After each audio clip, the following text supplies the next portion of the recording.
what we've learned. So for example, one of the things that we're realizing now that we recognize that they're not open to living in other places, what can we do to try to address that? Is there a way for us to try to encourage people to think more broadly about where they're willing to live, for example? We do want to expand this pilot as quickly as we can because anecdotally, I'm not completely sure of this, but anecdotally, I have a feeling that once people recognize we were doing the pilot, that some folks came there. Some folks came there. And so we didn't, we had not seen this with veterans. So we didn't anticipate it. I apologize for that. We didn't anticipate it. And so we do need to try to figure out how we will, and I think one of the ways that you discourage people from coming here is to expand the pilot to other encampments. So we are eager to try to do that so that people won't believe this is the only place where homeless people are receiving this service, because I think that reinforces people being here. So here, and then the lady there, and then I'll come to you. You have a plan, you're rolling with this, but my question is this, is how do you regulate, how do you regulate those groups within Uptown who are unlicensed, unregulated, have no input from the community to decide that they want to bring more and more people to our community? So there is a certain group of people out there that want to do this. They're holding up a sign that says, hey, bring them all here. And I have no problem with helping the people that are originally from our community, helping them. Yes, we need to help people. But there's a difference between holding up a sign and saying, hey, bring them all here and we'll take care of them. Show me a photo. Well, no, you raise a really good question. He asked me a question, so what we're going to do, this is the format here. And you know you can trust me to do this, so I need you to chill. So it is a good question because whether people like to admit it or not, once we announced the pilot, we did see some extra people here. And so like I said, our focus isn't so much on trying to regulate another group as it is, a piece of this is the same for all of us. It is building trust. Are we going to do what we said we were going to do? I think the answer to that is expanding the pilot so that people understand that you don't have to just move here in order to access these services. I think we have to expand the pilot as quickly as we can so that we can convince people that no matter where you are, we will offer you services there. I want to go here and then the lady homeless people that were sheltering as well under West North Avenue. I drove by there the other day and there's fences there keeping them away from being able to shelter there. And it seems like everybody's being diverted to our area. Well, that's why it's growing. Why aren't there the tents down on Fullerton, down on North Avenue, anywhere as you get closer downtown? It's all connected up. So there are actually, this is the biggest encampment. There are encampments on Lower West. There are encampments under the Kennedy. There are encampments along the river. We tend to see the encampments that are in our neighborhood that we drive by every day. I live right downtown, so I see Wacker Drive all the time. That's where I am. You're right that we have thrown up some fencing in some places. I appreciate that that's a strategy. It still doesn't, at least from my department standpoint, we're not into the fencing business. We're just trying to really understand how we can move these people from the street into the services that they desire. The question about fencing, I think, would be for someone else, but we do see these encampments in other places. Well, no, having such concentration is perpetuating additional problems and not leading to solutions. A lot of the alcoholism is now concentrated. It feeds itself. The drug addiction does the same thing. If we could disperse people, we have a large city here, and being sensitive to this, let's provide aid in other areas, just so it doesn't come. Excuse me. Okay, let me do this. So we are dispersing them through the house. What I cannot do, I cannot force people to move anywhere. That would, I can't pick them up and make them go somewhere else. So what we've done instead is to try to engage them. It's just taking us longer than we would like. But we are going to get these 75 into housing, and then as we learn from this, we'll be able then to figure out how to expand this to those other encampments. But the numbers down, so it's not going to provide a solution unless we can disperse and disagree. divide some of the people. I appreciate what you're saying, but I disagree. I do think that we are going to figure out, just like we did with veterans, we are successfully housing veterans. And that's federal, you said, though, that's not. Right, and we are cobbling these dollars together. This thing was not on my radar screen, and with the mayor's help, we made this happen, and it is in my budget for 2017. I thought you said that you're not engaging that you've only been sticking with the city and not doing the Right, state okay, and no, federal. you're right, we found our money, we found it in, we cobbled funds together, the mayor's office gave us some, and so we found the money to do the pilot in 2016, and then as I move into my 2017 budget plan, I'm asking for the funding to make sure that I can continue to keep these people housed. So I did try to build it into 17. Yes, ma'am. Yes. I guess I had two questions. One is, you were referring to the, are you referring to the Chicago Technical Assessment Pool for housing? Thinking, which is why we've had to then go back to the city and try to just get some corporate dollars. But what we're trying to do is to see, like I said, a lot of these people, for instance, might qualify for SSI, and they just need help getting through that system so that we can then use those dollars. CHA is at the table and helping us for those folks over 50 that might qualify for CHA housing for the elderly. There's rapid rehousing dollars. I think, how many people got in right away due to rapid rehousing? So I just, what we're doing is, and it's working, so stop shaking your head. No, it's actually working, it's just slow. This is her experience of 4 years. Right, no, I appreciate it. No. No, I appreciate it, but this is our experience with 2,300 Through veterans. these channels. Veterans are much more, so here's my question, veterans are much more, veterans Excuse are. me, let me come back to her, and then I got her. We're here together. Okay, so go ahead then if you're there to hear. So veterans obviously are much more engaged and willing, like you said, to take the housing. When you're dealing with a population that is not as willing and engaged, and funnily enough is defined to a certain neighborhood only, be it under the viaducts or at Smith Elementary, what are you going to, or whatever, Stuart, sorry, how is that being addressed with a population that is not willing to participate or engage? And it is a safety concern. Well, there's a couple things. If you saw on the forecast, we are using bridge housing first, and we think the bridge units will turn over. That's what the Center for Housing and Health, that's sort of their strength. So we're anticipating a combination of the bridge units turning over. After a very slow start, our low-income housing trust fund dollars and our CHA units we think should start to come online. And so we do believe that we can get this done. We are incredibly frustrated that it's been this slow. But we Are do they think we can willingly get it done. going? I mean, you said you can't make a move, and you've got a lot of people Well, who we're don't want to be finding in that, housing. I mean, with the 23 What's your- people that are off the street, we are finding that they're willing to go. They do sometimes, it's interesting. Sometimes they want to go as a community. So it does make things harder. Sometimes they don't want to just go, excuse me, let's not do that, let's not do that, we didn't do it to you. So sometimes, if three of them have been living together, even if they're not a legal family and they feel like a family, they might ask us to try to move them like that. We're doing everything we can, and we are finding that we're getting them moved in. When I run into that thing, if I get to the point where they're not going, then I'll be able to speak more to what you're saying. It hasn't been our experience yet. Yes, ma'am. SROs, we're being creative, but yes. So I just wanted to ask about the SRO piece. I do know that safety concerns within the SRO themselves for residents as well as living conditions are of grave concern to a lot of people who are currently homeless and have previously lived in SROs and have opted instead to go back to the streets because they are cleaner, because there's more of a community, because they're sometimes even safer. How does the Alderman, or how does this program plan to address those concerns within the SROs themselves? You want to address that? I don't know that we I'm very careful with what this program is all about. Last week I met with CERHAC. CERHAC is an organization that oversees all those, all SROs. And I was there to recruit them to take in some more residents under these bridge units. And actually, also there to address it.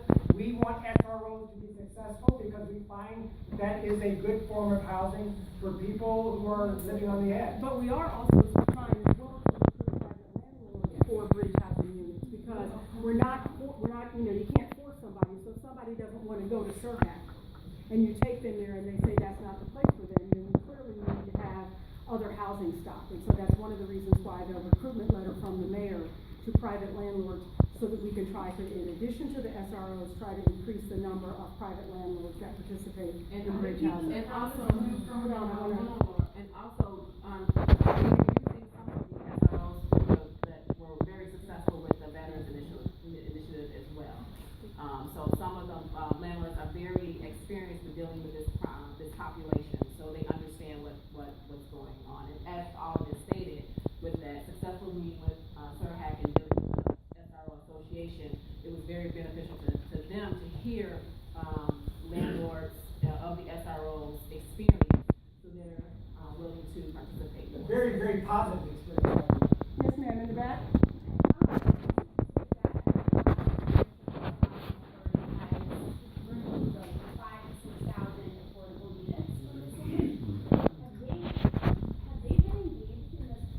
Yes, they have.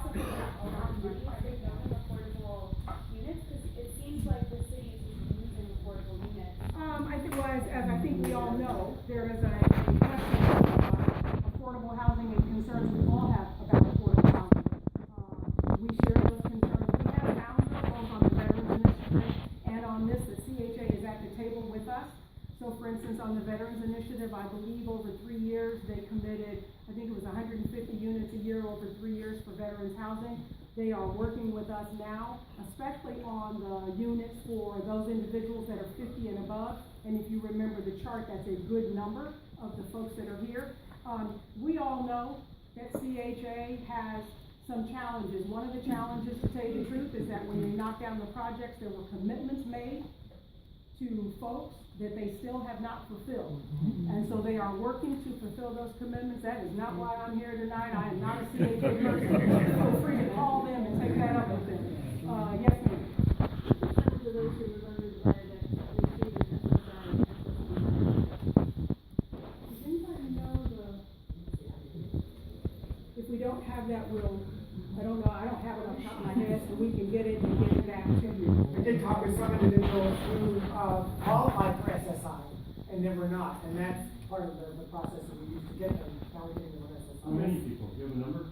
No, that's what we're trying to check on. No, do you have a number? How many people did you talk about? Actually, I'm not in charge of the process, so Right, I right, defer to stop. the Hold on, I'll come back. Oh, no, I know you had a question, I haven't come, including the Chicago Coalition for the Homeless, to try to determine how to prioritize the various groups. So I do think what you see us doing here is trying to be creative. One of the things that the interagency task force did early on was to try to look and understand how much we spend in the fight against homelessness across all of those departments, so that we could look and make sure that there was no waste. So I think we're trying to be creative to make sure that every dollar that we do spend is working as hard as it could, and then to see where there might be new dollars that we can bring in. Hold on, I wanna make sure that I get it. Yes, I'm sorry, Okay, follow real up and quick, then I'm because coming. we are spending more money and it isn't on your chart. With the emergency room visits, with the incarceration, there's a lot of intangibles. We are already spending a lot of money. And is there any way to maybe, I don't know, divert those? I mean, in terms of creative, it's like not all the money that we're already spending is on your chart. No, it's not, but I mean, for. It's not about having X amount, because I can because you answer. said that we have an extra grind. We don't have an extra grind.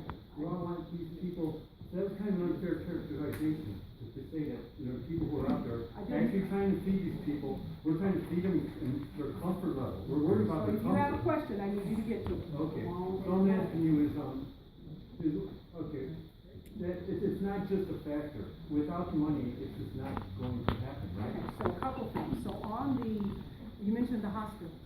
So my colleague, Julie Morita, who is the commissioner of the Department of Public Health, has been convening a series of conversations with, the public hospital CEOs and folks from the managed care organizations, because we recognize that a lot of our homeless individuals are frequent users of emergency room services.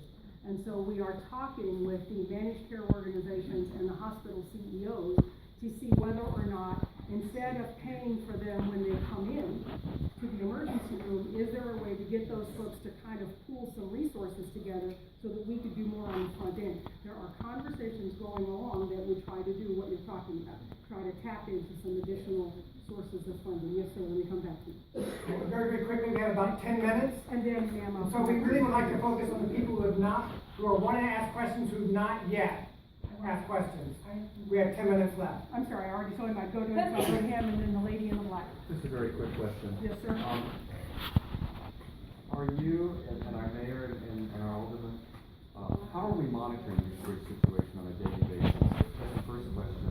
And are we doing any statistics when you look at Bridge A, Bridge C, Bridge D, Bridge D, around? Where are the heaviest areas and how often are you monitoring that? And the other thing is, I think there was some validity to, somebody made a comment about a fencing that was up in the city, and I do think that's something that the city should look at, because that will in fact protect our walkways and ensure that, you know, people can use those as a safe passageway through the city.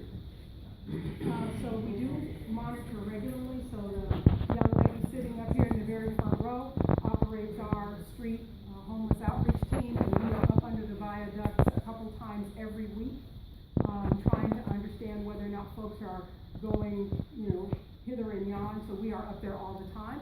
And as I said, I already kind of acknowledged the fencing question. I will tell you this, they're still out there.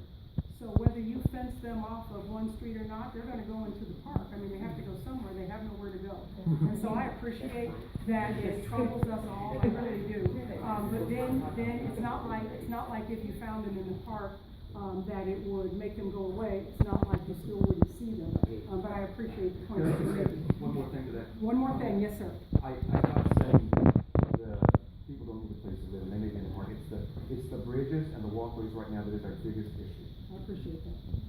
Yeah, I'm thinking about the actual real success of the Williams Consent Decree, which in the last 5 or 6 years has housed well over 1,000 people from the psychiatric nursing homes here in Uptown and Edgewater, and they've been housed in Uptown, Edgewater, and Rogers Park, thousands of units. They're then provided intensive wraparound services as they have severe mental illness or alcohol and drug abuse. I'm wondering, well, naturally that was a Illinois court order. It had to go to the Supreme Court of Illinois that said, you know, you must house these people. Mm-hmm. So I'm wondering if they can easily be housed in the community, and it's been done and it's been very successful. Why can't we apply that exact same approach that the lawsuit brought about to the people under the bridge? I mean, if the 75 people you assessed have SSI, give them a bridge subsidy. That's a good Thousands question. of bridge subsidies have been I see given my out. colleagues taking notes, Just for reference, if you can keep your questions short, because there's so many people, and we're gonna have to be out of here by 8. Okay, so that's just an easy way to do it. That's all I'm saying. Yes, sir? A lot of people talk about a strategy of kind of evicting the individuals from the viaduct. Obviously, that's not a new strategy. It's happened elsewhere. How would you see, if that scenario were, if that strategy were approached, how would you expect that to see played out in Uptown? What would the consequences be? But it happened already. During the concert, what, 2 years ago? First of all, it's not my strategy, so I don't really want to play with it. It's not what I'm trying to do right now. But I do think that what we want to do, what we need to do, is we need to be sensitive to both sides. And I appreciate that having access to the sidewalk matters. And I appreciate that seeing the numbers increase is a concern. And so, well, I'm not talking about an eviction strategy. I am talking about trying to house these 75 people, and I'm talking about learning from these lessons, because we want all of these folks to be able to find housing, and we want them to get the wraparound supports, because I don't believe they want to be on the street, and I don't want them on the street. Yes, sir. Yes, sir. We keep talking about 75. Coming to you next, I promise. We keep talking about 75 people. Are we talking about within the 75, about a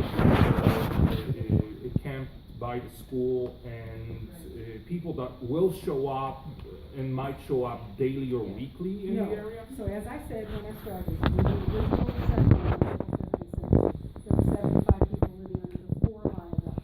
So the school was never on our radar screen when we first started doing, or I won't say it wasn't on the radar screen, it wasn't a part of the pilot. So the school is not part of the pilot, neither are the additional people that have moved in since. Do we have any recognize number that. right now? And so, do I have a number for the? The number that increased since the count was taken? Yes, there's about 25 to 50 people Laura, over on I Ken. got it, I promise. Yes, so we think that there's about 90 folks. And so that's one of the reasons why we are so eager to expand the pilot. We recognize that if we don't do that, then we're almost sort of reinforcing that you need to keep coming there if you hope to access services. So we've talked to the mayor's office, we've talked to the alderman, and to be honest with you, this is one of the things that the alderman was fussing at me about the other day. He was upset that we did not anticipate that other people would move in. And I didn't anticipate it, that was my goal. I hadn't seen it. I hadn't. Great guy. Excuse me. Yeah, a union person. Stop. Yeah. So, because I didn't see that with veterans, I didn't anticipate it. I don't have a good excuse for that. I can only apologize to you and tell you it's one of the lessons that I've learned, and that's one of the reasons why we're so eager to expand the pilot. I need to come this way and then sir, I'll come back. Yes, ma'am. I think one thing that the alderman could do is, as he has done before, is to try and deal with the irrational fear that people have of the homeless. I mean, hearing people talk about walking out into traffic rather than come too near homeless people, to me is like the same related fear.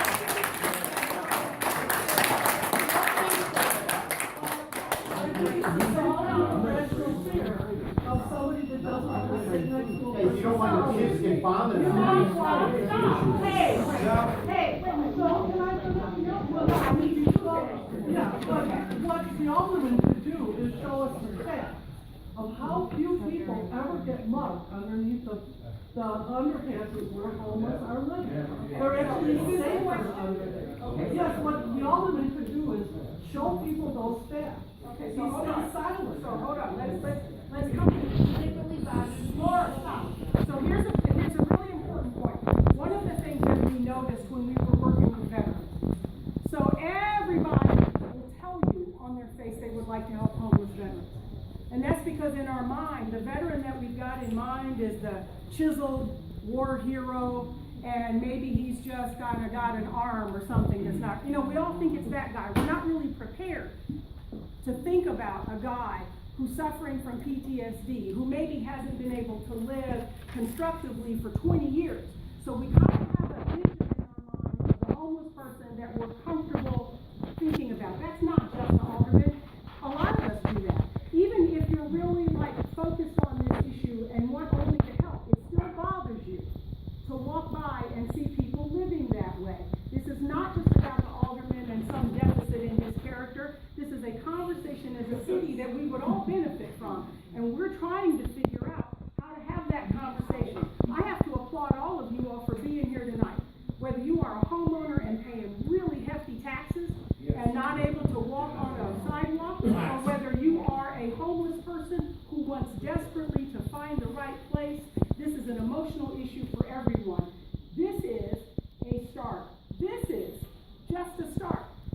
I would love to tell you that we've got it all figured out. We obviously do not, but we are making some pretty serious progress here. And I do think that as we get into the next year and beyond, that we're going to see some improvements. Yes, sir. One last question, then I'm out. I hope when you talk to the SRO owners, you're not also talking to PJD and Flat Chicago, people who made people homeless.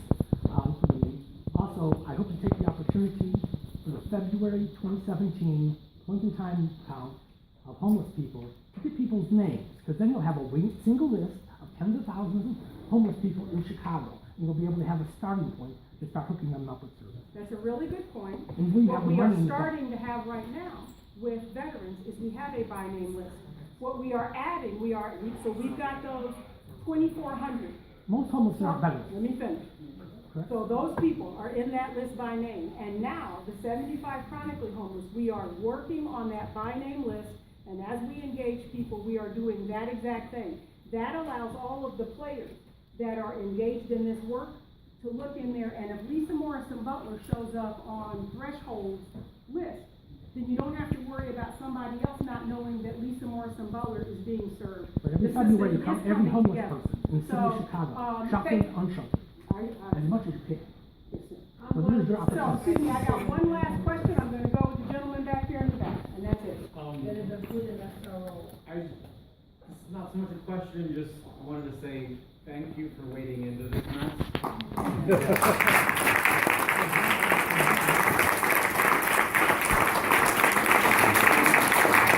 Something that very few people are willing to do and to stick through and to deal with bombardment from both sides in the midst of this. Well, I mean, I it's appreciate that, and amazing. I appreciate that. This is, like I said, what brings us all in here together is this is an issue that bothers us all. Why it bothers you, those might be the things that make you different. The fact that it bothers us all, we share that. There isn't anyone in this room that's okay with the situation as it currently is. And so, I appreciate you being here. I know this is frustrating, no matter what side of this you're on, no one's happy now. Can you clean up the no one's garbage happy that's now. there at least once a week?